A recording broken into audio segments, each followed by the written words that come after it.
Bien, volvemos a continuar desde donde habíamos dejado, otra vez con un pequeño repaso para tener en cuenta la conexión entre los contenidos y cómo están estos concatenados, porque una y otra vez de manera dialéctica hay que volver a ellos.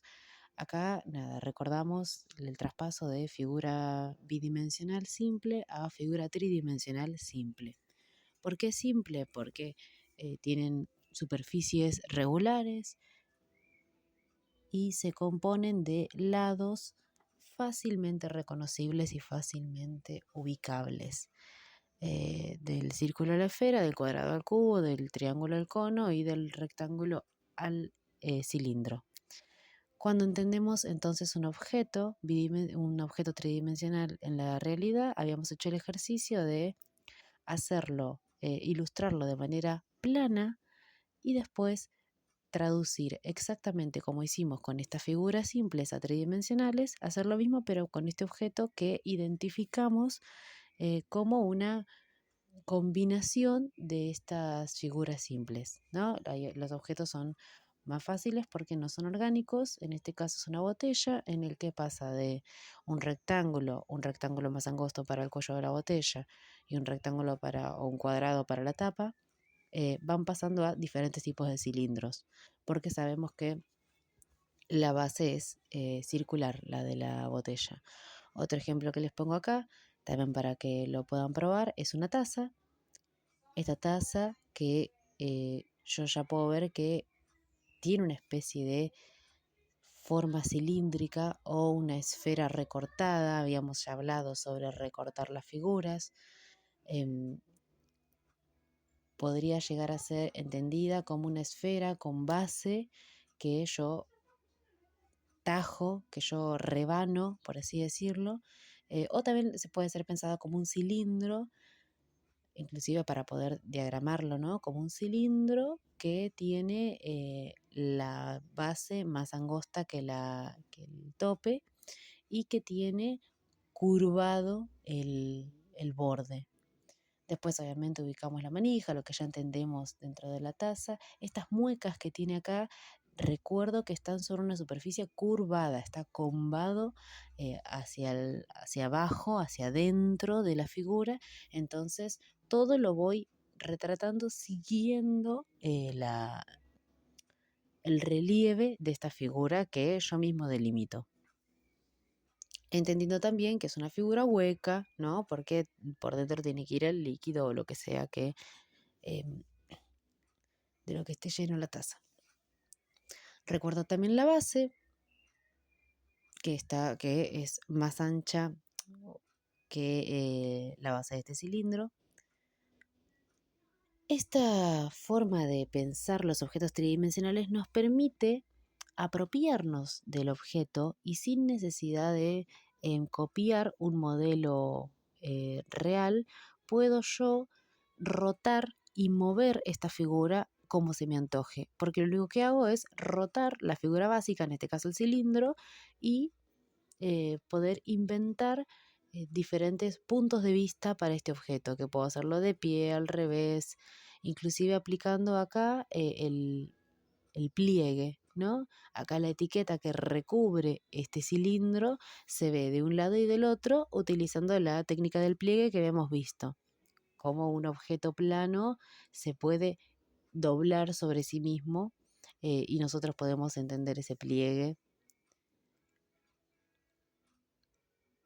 continuando la superficie de cualquier tipo de objeto. Bueno, acá voy buscando diferentes objetos, se los recomiendo, busquen lo que tengan a mano, si quieren repasar diferentes objetos y los vamos traduciendo en diferentes figuras geométricas, tridimensionales en este caso. Después vamos a ver también cómo ubicar la luz y la sombra dependiendo del material del que esté hecho y entendiendo la grilla esta de la que hablábamos en la que podíamos visualizar la superficie y cómo esta va a estar diferentemente iluminada y oscurecida dependiendo el material, la textura, etcétera, etcétera. Y sobre la base también se va a proyectar una sombra. Continuamos un poco con este repaso, entendiendo que nosotros trabajamos con un eje X y un eje Y, que serían el vertical y el horizontal, pero entendemos que hay uno transversal que atraviesa la hoja y nos encuentra, que es el eje Z, sobre el cual realizamos el plano sobre el que apoyamos estas figuras tridimensionales, para obviamente fingir la tridimensionalidad. El ejercicio que vamos a tener después de este pequeño repaso van a tomar un objeto y lo van a separar por partes, ¿no? Ya habíamos hecho este ejercicio, el que no lo haya hecho es bienvenido a realizarlo. La idea es que tomemos un objeto, lo separemos por partes y entendamos su contorno. En este caso, en este ejemplo, voy a utilizar una llave. Entiendo el contorno de este objeto, lo remarco en este caso, pero ustedes pueden simplemente dibujar su contorno sin necesidad de apoyarlo sobre la hoja, porque capaz es un objeto que no puede ser apoyado, no pasa nada. Y voy separándolo en eso habíamos hecho ya, las figuras geométricas que lo componen, entendiendo todas las irregularidades de las que está conformada la silueta del objeto. Bien, agregamos los últimos detalles, entendiendo que ya hemos conformado la totalidad del objeto. Y esto, ¿se acuerdan? Lo pasábamos a tridimensional, respetando la idea del eje Z, ¿no? Entendiendo que está apoyado sobre una base. ¿Por qué? Se preguntarán, estamos teniendo esta especie de repaso de contenidos que ya hemos visto. Me interesa hablar de a qué nos referimos cuando estamos utilizando este eje Z. Este eje Z que no es ni más ni menos que una suspensión de la credibilidad, en el que nosotros fingimos que existe una tridimensionalidad en el plano, ¿no? En el que nosotros generamos esta ilusión de la tridimensionalidad, pero no deja de ser eso, ¿no? Un truco, una ilusión mediante el cual nosotros podemos representar objetos aparentemente tridimensionales, pero no deja de ser una hoja plana, al fin y al cabo. Todo esto denota la perspectiva que estamos utilizando, ¿no? Si ustedes habrán visto en la escuela puntos de fuga y esas cuestiones, hoy lo vamos a ver un poquito también, para que podamos entender que si nosotros nos limitamos simplemente a dibujar objetos tridimensionales de una manera puntual, por ejemplo, a mí siempre me sale, si quisiera hacer, por ejemplo, esta llave, siempre la hago así. Entonces, cuando yo quiero rotar el objeto para poder utilizarlo de otra manera en una ilustración, se me va a complicar. Por eso me interesa más que nada que puedan aprender a realizar estos objetos partiendo de estas figuras simples y puedan rotarlos a gusto y piacere, básicamente, ¿no? Para donde ustedes necesiten y quieran. Bien, dicho esto, continuamos. La idea es que se entienda que nosotros siempre estamos utilizando, o normalmente, en realidad hay varias formas, pero normalmente estamos utilizando una perspectiva de 2 puntos cuando entendemos el eje Z. Los invito a probar este ejercicio, que son 2 puntos a la misma altura, por eso los une una línea horizontal, y de estos 2 puntos proyecto una serie de diagonales. En este caso, los estudiantes no a ojo pueden hacerlo con regla tranquilamente. Y la gracia es que podamos entender cómo de esta perspectiva de 2 puntos de fuga, nosotros entendemos los objetos y podemos entenderlos en diferentes alturas e inclinaciones. Una vez que hayan hecho esta grilla hecha con estas diagonales derivadas de estos 2 puntos de fuga, lo que hacemos es tomar las verticales, que las verticales son rectas, no importa en qué punto del dibujo. Las verticales, tomar estas 2 diagonales que proyectan estos dos puntos y poder armar un cubo. La idea es que sean cubos porque es la figura más fácil que podemos encontrar acá. Y la voy armando con diferentes diagonales. Y lo que puedo ir viendo es cómo este objeto, utilizando esta grilla ficticia de estos 2 puntos de vista, de estos dos puntos de perspectiva ficticios, puedo rotar el objeto y dar la ilusión de que lo estoy viendo desde arriba, desde abajo y de frente. Verlo de arriba, de abajo y de frente, todos son una especie de ilusión óptica que se establece según mi punto de vista. O sea, la altura de mis ojos sería la del cubo del medio.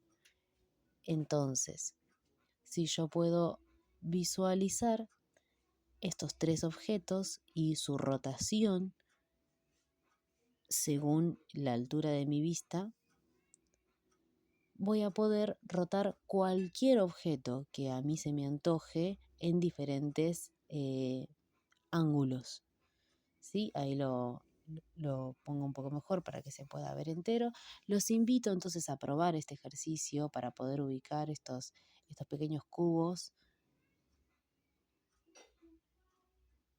Una de estas líneas, recuerden, son líneas diagonales de uno de los puntos que siempre va a delimitar dos de los lados. Ahí estamos. Y los del otro lado vienen del otro punto. ¿Estamos? Y lo único que agregamos nosotros son las verticales, pero las verticales van a ser iguales para todos. Así continuamos, les recomiendo que intenten hacer diferentes saltos, diferentes anchos, vayan jugando y probando con estos cubos. Una vez que se animen a realizar estos cubos, van a poder tomar una figura geométrica cualquiera y poder rotarla en su inclinación de pie, horizontal, inclinada.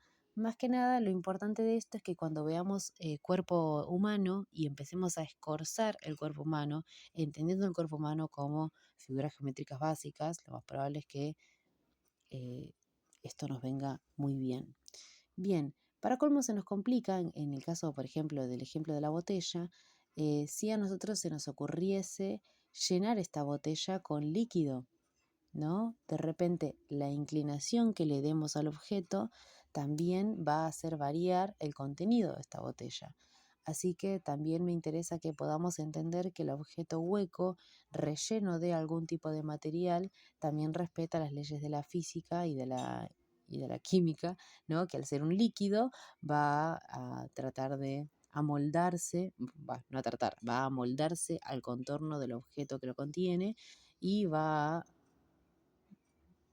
a moverse en torno a la gravedad. E inclusive si el objeto se estuviese moviendo, como en este caso, va a estar agitado el contenido. Entonces, prueben con cubos.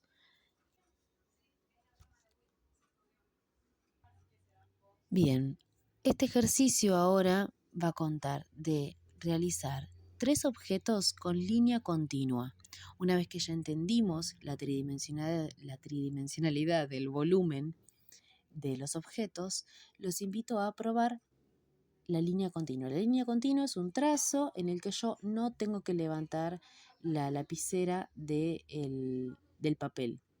¿Sí? Tengo que constantemente estar apoyando el lápiz o la lapicera o lo que sea que esté utilizando para tratar de dibujar un objeto.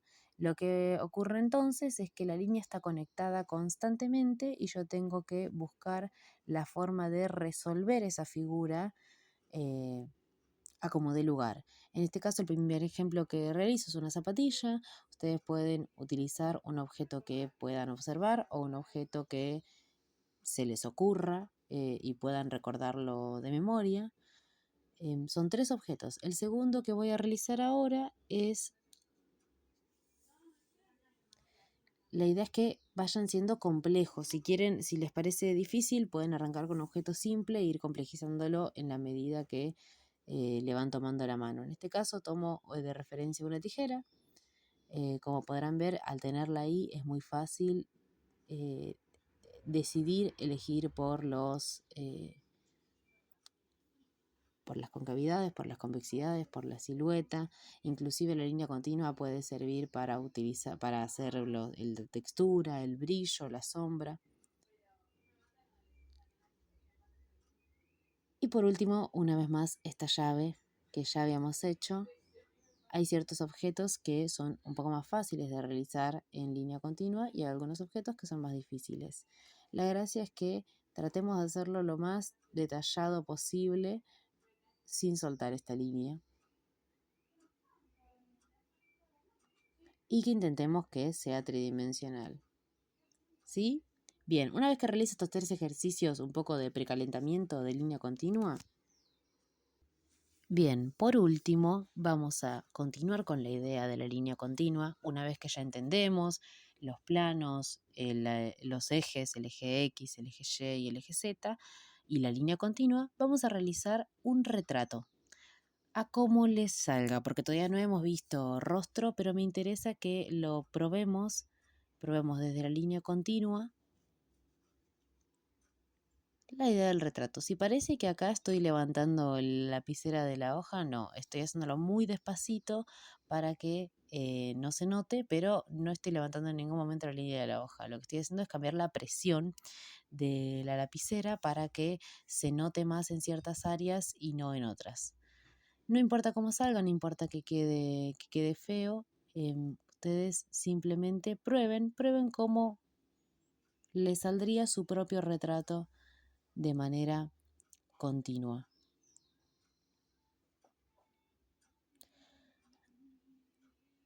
¿Estamos? Con eso concluimos este ejercicio que la idea es que los ayude a entender que inclusive desde la línea continua nosotros estamos poniendo en práctica nuestra concepción de la tridimensionalidad del objeto, aunque no necesariamente, aunque el rostro esté plano, no se preocupen.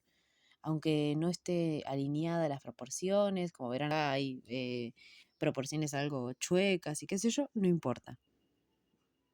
Prueben este ejercicio, prueben entonces, recapitulamos, sería el dibujo principal, el primero, el de los objetos separados por partes bidimensionales y después pasados a tridimensional, en caso de que no lo hayan hecho. Si ya hicieron ese, pasamos directo a los 2 puntos de fuga y las líneas diagonales.